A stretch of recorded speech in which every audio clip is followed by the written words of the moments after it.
Good evening, YouTube viewers. Hello world.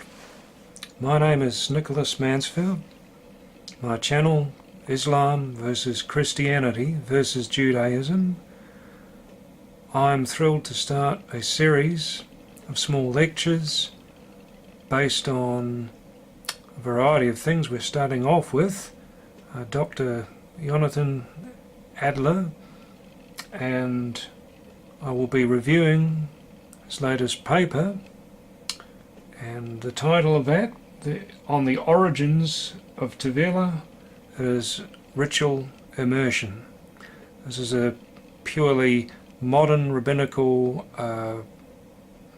perspective on historic Judaism, and where we are going with this is directly to the start of the Gospel, because we're comparing the ritual immersion practices of Judaism versus Christianity. There's not really much of an overlap with anything in Islam as such. So here we're going to start off by reviewing his paper, which gives us a very good overall background so we can compare what Jesus Christ's cousin John the Baptist began, and compare this to where we are now and what came shortly thereafter for changes in the world of Israel as it existed in the early and later part of the 1st century. So here we go. I'm going to give you a view. You see the screen, or somewhat see the screen, God willing, and I will try to read about 10 pages of this document, which is quite a fascinating document for all of us who wish to get a background on rabbinical Judaism and all that stuff I've just discussed. Now, Dr. Jonathan Adler is a senior lecturer at the Department of Land of Israel Studies and Archaeology at Ariel University. He studied at Yeshivat Merkaz Harav, where he received rabbinic ordination from the Chief Rabbinate of Israel, and subsequently earned his PhD in archaeology from Bar-Ilan University. Adler has written extensively on the topic of archaeological evidence relating to the observance of halakha, that's Jewish law, covering topics such as ancient mikvahot, ancient tefillin found in the Judean desert, and chalkstone vessels used by Jews who observe the purity laws. He currently directs archaeological excavations at Einot Amati, a chalkstone vessel workshop in Galilee. He also heads the Origins of Halakhic Judaism project at the Institute of Archaeology at Ariel University.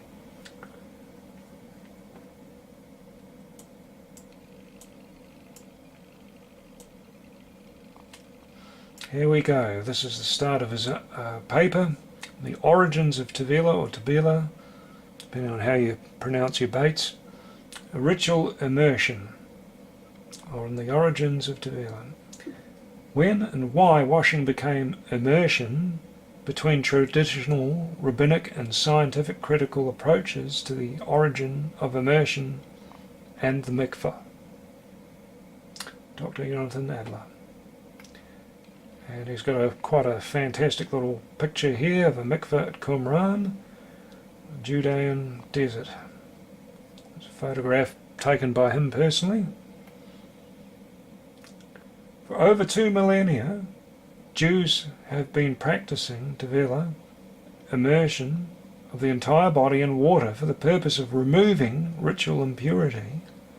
Although the Torah includes numerous injunctions to wash with water in order to remove various types of ritual impurity, Invariably, the verb used to prescribe such purificatory cleansings is the non-specific rakats, or a wash.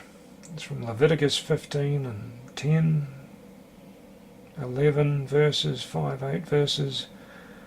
What did this term imply? Traditional rabbinic approach views immersion as a practice mandated by Torah itself. One early rabbinic source, Sifra Emor 4:7, exegetically derives this interpretation from the adjacent phrases found in Leviticus 22, verse 6 to 7.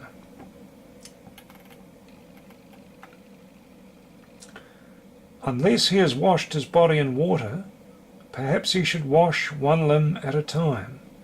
Scripture teaches, when the sun sets he shall be clean. Just as the setting of the sun occurs all at once, so too in water all at once. Whether or not this derasha served as the actual basis for ascribing immersion back to the Torah itself, the Tanaitic and Amoraitic rabbis were completely consistent in assuming that whenever the Torah commands its listeners to wash, rakats, in order to remove impurity, nothing but full body immersion is intended. This simple, straightforward supposition is later taken up by the medieval sages, as exemplified by Maimonides in his opening to the laws of Mikveh, in which he attributes this understanding to an oral tradition, presumably one which dates all the way back to Sinai. Mishnah Torah, Laws of Mikveh 1, verse 2, or section 2, citing this, every place that the Torah speaks of washing of flesh and laundering of clothing to purify from the impurities, nothing other than immersion of the entire body in a mikveh is meant, and that which is said of a man with a discharge, without having rinsed the hands in water, Leviticus 15:11, that is to say that he must immerse his entire body. And the same is true for all other impure people. And if one immersed his entire body aside from the tip of his small finger, he remains impure. And although all these things are known only from tradition, literally from an oral transmission, it is nevertheless said in the written Torah, it must be put into water, and it shall be unclean until the even. Then shall it be clean, Leviticus 11:32. A basic principle applying to all that are impure, that they should be put into water. Now, the critical scientific approach. This idea, namely that full body immersion is mandated by the Torah itself, appears to be unchallenged within the entire corpus of rabbinic literature.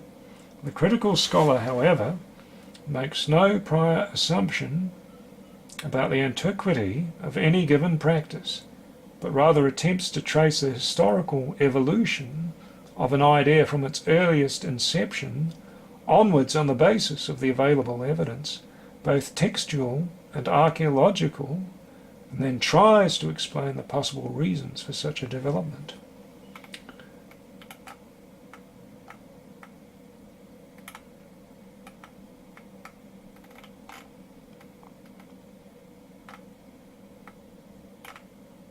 The biblical washing. As noted above, the Torah repeatedly and consistently uses the verb rakats, wash, wherever enjoining the use of water for cleaning the human body of impurity. This appears in the Deuteronomic, priestly and holiness collections.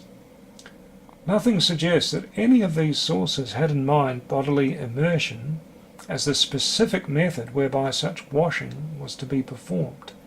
Quite the contrary. The verb rakats appears elsewhere in contexts which clearly preclude immersion.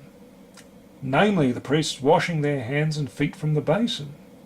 For example, Exodus 30, verse 19, 40, verse 31, and the fully clothed elders washing their hands over the Eglah Arafah, the broken-necked calf, Deuteronomy 21:6.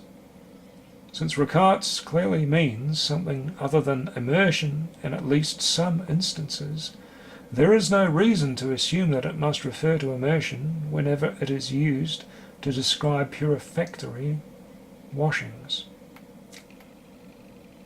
Torah use of toal in other cases. Biblical Hebrew uses the root toal for immersion, tet, bait, lamed,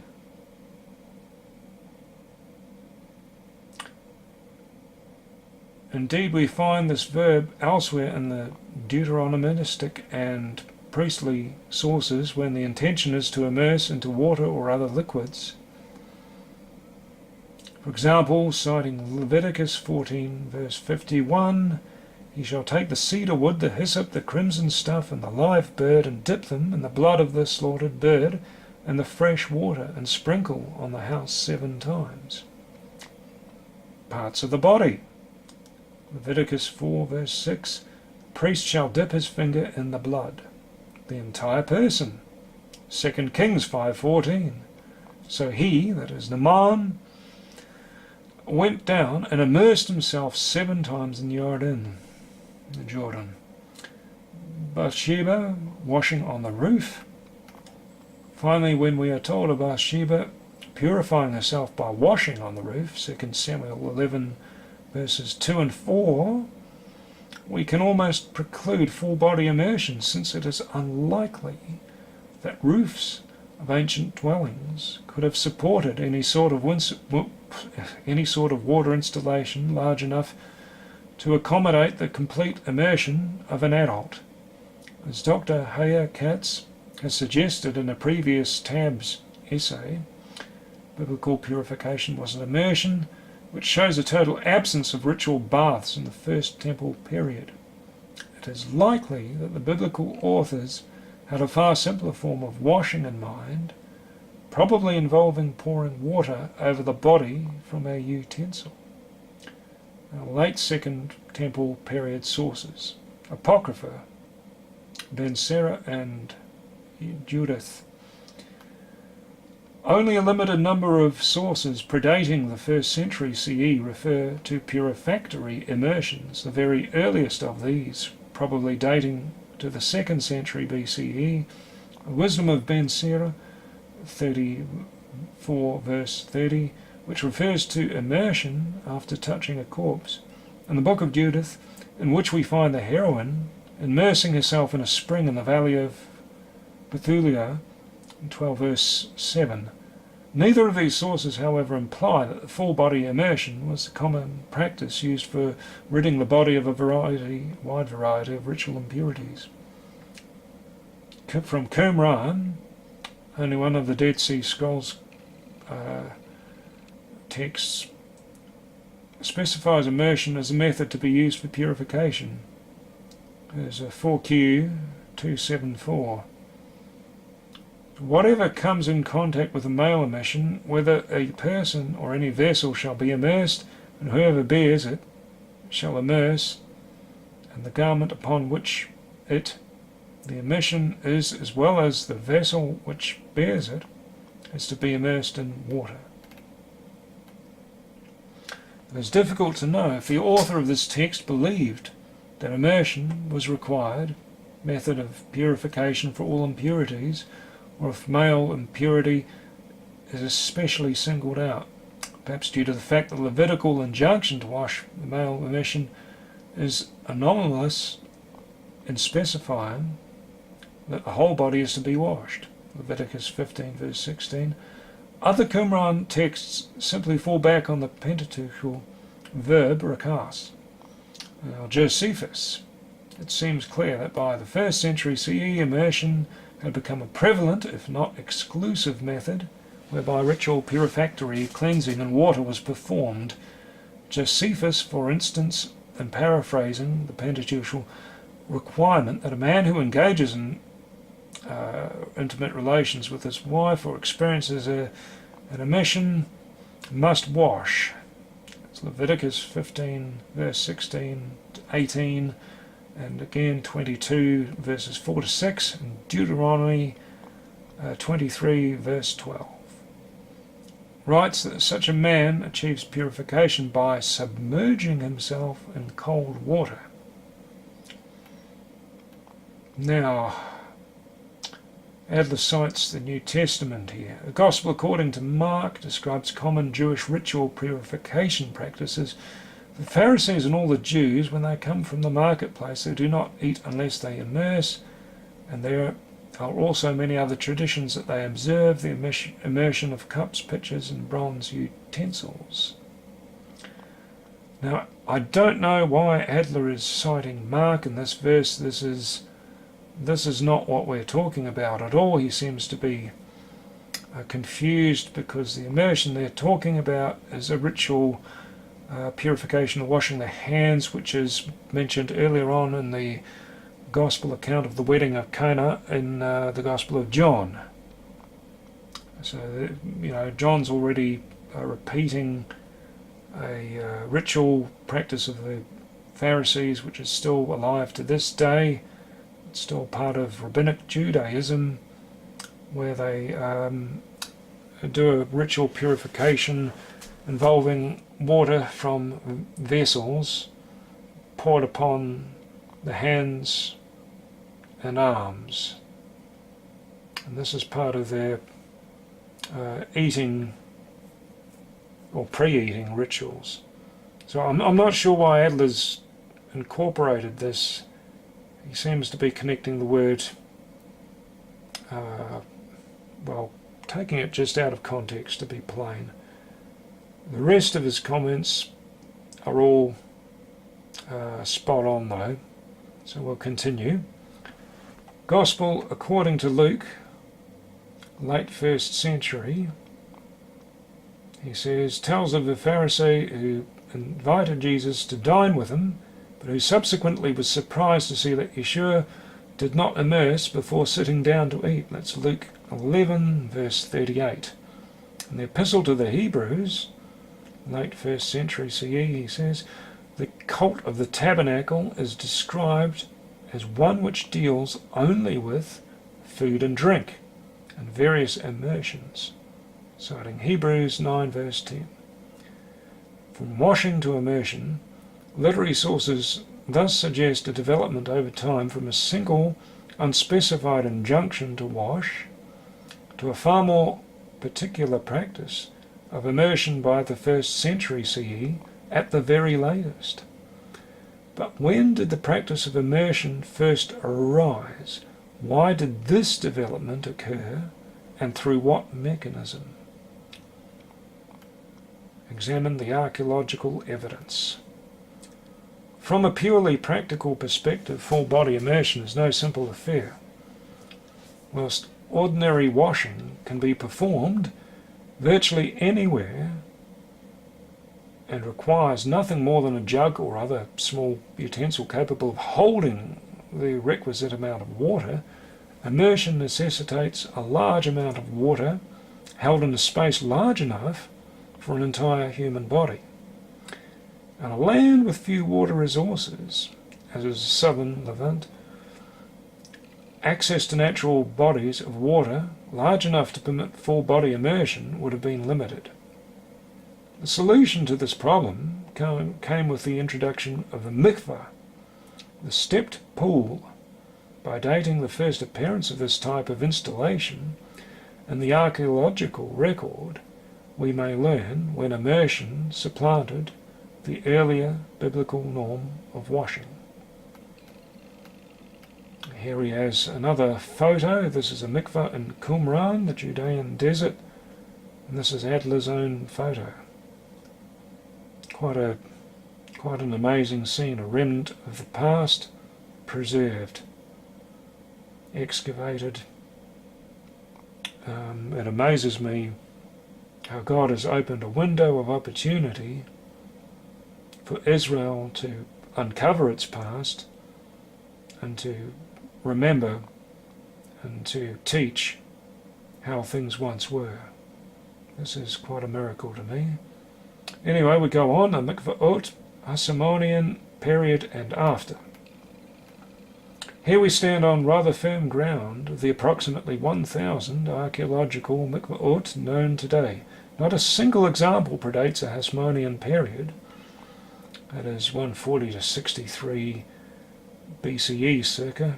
The earliest installations at Jericho, the upper city of Jerusalem, and at Qumran date to no earlier than the end of the 2nd century BCE, may possibly date to only the beginning of the next century.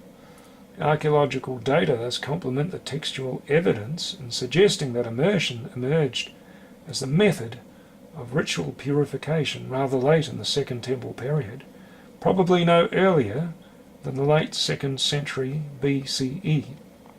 Why did this development occur at this point in time? Here he examines the Hellenistic hip bath, rethinking body cleansing. A possible explanation may be sought in the introduction of the hip bath into Judea from the Greek-speaking regions of the Mediterranean, development which occurred around this time. These bathtubs were large enough to allow the bather to sit inside of a fixed step-like seat. Bathers would pour warm water over their bodies, after which they would have found themselves sitting in water up to their hips. Numerous such baths have been found at sites throughout the country. Assimilation of Hellenistic bathing practices affected not only the way people actually bathed, but also how they thought about the very notion of cleansing the body. With the advent of the hip bath, to wash oneself now meant to perform partial body immersion. This conceptual development likely led to a profoundly new manner for understanding the biblical verb rakatz. Here we have a Hellenistic hip bath, Kabat Bermat, southwest, near modern-day Shaham, and a Hellenistic hip bath at Marisha. You can see how the people actually fitted in these little baths, how neat they were, how close they were to a modern bath. All within a tiny little room. And here they have them excavated. Beautiful photographs. The settlement remains for late Hellenistic and early Roman periods at Kabat Bermat. Subterranean complexes of Marisha, an urban centre from the Hellenistic period in the Judean foothills. Ritualization of the biblical rakats. Tentatively, I would like to suggest that the path from partial body immersion in a hip bathtub to a full body immersion in a step pool might be charted through a process of ritualization. Religious studies scholar Catherine Bell, 1952 to 2008, has provided a useful characterization of ritualization as a way of acting that intentionally distinguishes itself from its non-ritualized counterpart. Viewed as practice, ritualization involves the very drawing in and through the activity itself of a privileged distinction between ways of acting, specifically between those acts being performed and those being contrasted, mimed or implicated somehow. That is intrinsic to ritualization are strategies for differentiating itself to various degrees and in various ways from other ways of acting within any particular culture. As an example, Bell cited the Christian Eucharist as a ritualized form of eating intentionally distinguished from a regular meal by fixing the amount of food eaten and sufficient for physical nourishment, its distinctive periodicity, and the character of the group, which church participates in it, only certain people may receive communion. According to this suggestion, purifactory washing might similarly have been deliberately differentiated from conventional bathing by fixing its form as full body immersion rather than partial body immersion, and by localizing its performance in a step pool rather than in a hip bath. Looking at the origins of Tevila in light of early rabbinic halakha. A number of regulations that relate to the use of drawn water and ritual purification practices suggest that Tevila evolved out of and in response to Hellenistic bathing culture. The invalidation of drawn water for mikveh. For the rabbis, a mikveh might be made invalid for immersion if it contained drawn water, defined as water collected in an artificial utensil through human agency. No explanation is given for why drawn water invalidates a pool. Even more surprising is a ruling in the Mishnah that bathing in drawn water is not only invalid for effecting purification, but actually defiles the person who was earlier completely pure. Again, the Mishnah gives no explanation for this most enigmatic of rulings. It seems quite likely that rabbinic ordinations against drawn water are actually a further expansion and elaboration upon the process of ritualization that, as proposed above, generated the practice of full body immersion in the first place. Drawn water epitomized the type of water used in Hellenistic bathing culture, featuring as it did the effusion of warm water poured from a utensil over the bather sitting in a hip bath. By invalidating a pool into which drawn water had fallen, and by defiling a person upon whose body drawn water had been poured, full body immersion was clearly differentiated from conventional bathing practices. If, as I have suggested, the emergence of immersion can be explained through the process of ritualization, the rabbinic regulations against drawn water might best be characterized as a subsequent kind of hyper-ritualization.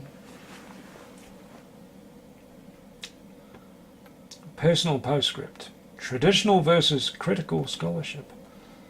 I can imagine that at this point some readers may think that this historical reconstruction is unnecessary at best and overly conjectural at worst.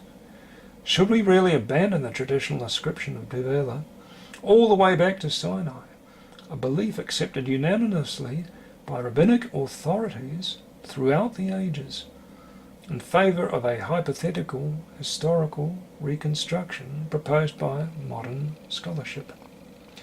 Herein, I believe, lies the crucial difference between traditional and critical modes of thinking about the past. Tradition provides believers with a sense of certainty, while critical scholarship thrives on doubt.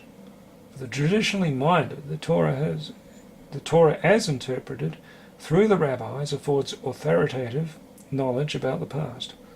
For the critically minded, certainty is always elusive, and yet we still strive to avail ourselves of all relevant data in order to do the best we can to carefully reconstruct a plausible history. I recognize that for many, personal fidelity to halakhic observance has very little to do with questions of origin. Adherence to halakha can provide a meaningful framework for framing one's Jewish life and existence, regardless of how and when the laws themselves came to be. For many observant Jews, however, an accurate understanding of the origins of Jewish law is crucial. Those for whom commitment to halakha is contingent upon traditional views about origins may find themselves forced either to reject the critical historical approach altogether, or else to reject the authoritative force traditionally assigned to halakha.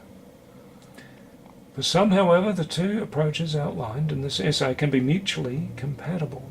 Traditional rabbinic attributions of halakhot to Sinaitic revelation may be embraced from a religious, if not factual, standpoint, while at the same time the conclusions of critical scholarship may be accepted from a historical perspective. However one chooses to deal with this challenge, I urge that great care be taken never to conflate and confuse the two distinct approaches surveyed here. Right. Perhaps we can make some conclusions at this point regarding what we have been listening to from Dr. Adler. I would like to turn to 1 Corinthians in the New Testament, 1 Corinthians chapter 10, reading from Gideon's Bible here. I want you to know, brothers, that our fathers, although they were all under the cloud, all passed through the sea. All as followers of Moses were baptized in the cloud and the sea, and all ate and... Anyway, that's the point. The Red Sea, Paul, or Saul of Tarsus, Shaul, however you call him, Paul is making here a point. His, and most likely the rest of the early followers of the Messiah, Yeshua HaMashiach ben Miriam, the followers believed in an extension of the teachings of Moses into what they were observing and what they were teaching. What I seem to be shown here is how there was a reaction from the traditional rabbinic community and what they did with the mikveh seemed to be spread across much of Israel, as we see from the archaeological excavations and photos we've seen from Adler's sources. What we see there is certainly like a reaction to what was going on with the immersions that were begun by Yeshua's cousin Yohanan, John the Baptist. And the connection that Paul draws between the shadow pictures of things to come that were drawn from the Torah and the calendar of Moses, these cannot be forgotten, these cannot be dismissed as of little importance. What I wish to do in these follow-up videos that I'm planning is to cover the context of Yohanan's ministry, because herein lies the start of Yeshua's ministry and a baptism and the departure from Egypt on a journey to the promised land. And I promise you, this is where it's at. It is a journey of understanding and a journey of change. And we will get to the nuts and bolts of this in the scripture, I pray. God willing. I thank you for abiding here and taking on the words of a learned Jewish scholar, and we might next see what the New Testament has to teach us about these things. And you can think back to what was going on then between the two sects, that of the Netzarim, the followers of the Way, some called them later the Christians, versus the traditional Judaism, which was not just the rabbinic, but Josephus has attested to it too, that it seemed to be prevalent throughout all the sects. So there you go. Just one more thing to add, I guess. I would like to just mention, while we're at it, There is a difference between how baptism was performed in the early religion of Yeshua and Yohanan against how it is performed today. There have been changes along the way. We started off in the Jordan River. We ended up in a world of, I guess, Roman Catholicism, and there was a change in the way the immersions were performed. They'd taken on the Greek name of the baptism. Most significantly, I think, it was no longer immersion. It was a rakatz, but it wasn't, it just wasn't the full body immersion. So that went through a change. And then we had the Protestant Reformation and the reforms, and deep upheaval of spirituality in the Americas. And we came back to what was really a rabbinic and Torah-driven immersion in mikvehs. So to this day, now when you go to church, you might find yourself watching a baptism there, and it will be in a pool, and that is a mikveh. Even though it's a valid immersion, it's like things have kind of come full circle. But I'll leave those thoughts with you to assimilate, to go over. We'll move on to more challenging material, hopefully in our next lectures. Shalom, happy viewing, and good evening to your viewers.